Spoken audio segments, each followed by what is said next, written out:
You sure? Because you guys are so behind schedule.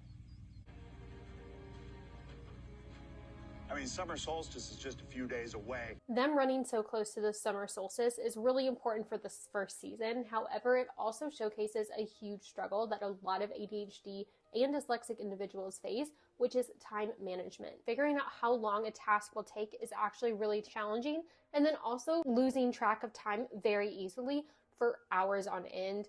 I one time just flat out missed a call because it was in my calendar, but I was so focused on what I was doing that I completely spaced it until the entire next day. Another thing to think about is also all of the time that is lost in terms of how much longer it takes to accomplish something like reading. Reading is such an important part of pretty much every day. When you think about emails and you think about the news and you think about all of these other stuff, reading is a part of everyday life.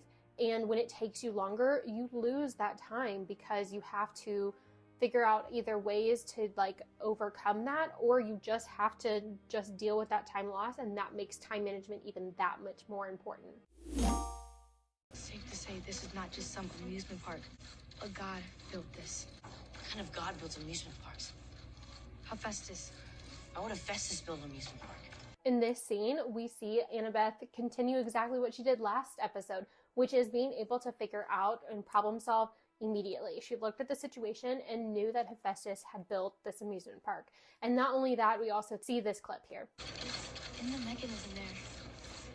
That's celestial bronze. Oh, fascinating. Annabeth, what is happening right now? With all of her years of experience, she was able to figure out that this was celestial bronze and then figure out what the trap was, and that it was just to scare them and to make sure that they knew that Hephaestus understood that they were on the grounds of the amusement park. My mom told me these stories all the time. I remember this. She said this is what the gods are like to each other. We talked about this a couple of episodes ago, but Percy's ability to remember these stories is essential for this quest, and something that shows off his dyslexic strength of not only remembering the stories, but also storytelling, being able to relay them very well. Another thing that is important to mention with this clip in particular is his ability to analyze the stories and dig a little bit deeper into what they truly mean.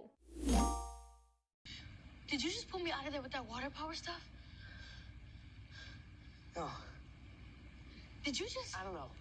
Maybe figuring this out as I go.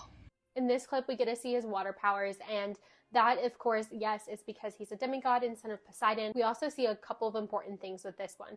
The first one being that he is not really trusting himself and his abilities, and of course, they're all new, but doubting yourself is definitely something that I feel like a lot of people can relate to. And the second is the last part of it, figuring out as I go.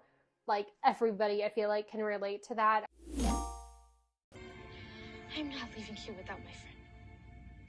And if you aren't going to help me, could you maybe leave me alone so I can focus? In this last clip, we see Annabeth persevere and really say that she is not going to leave her friend. She is going to continue to work until she can get him out of this trap. And it definitely comes up in later books in this series, and hopefully the TV series as well.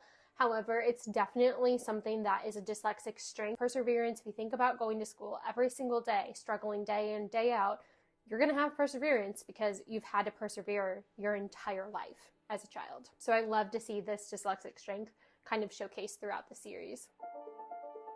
Overall, it was kind of difficult to find clips to kind of pull from this episode in particular.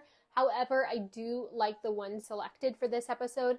I definitely think that it's still pretty well-rounded. There's a lot of things going on that make this a really good episode in general. So I definitely love this episode. I think they did a phenomenal job. There's a couple things in episode 6 that I just cannot wait to show though.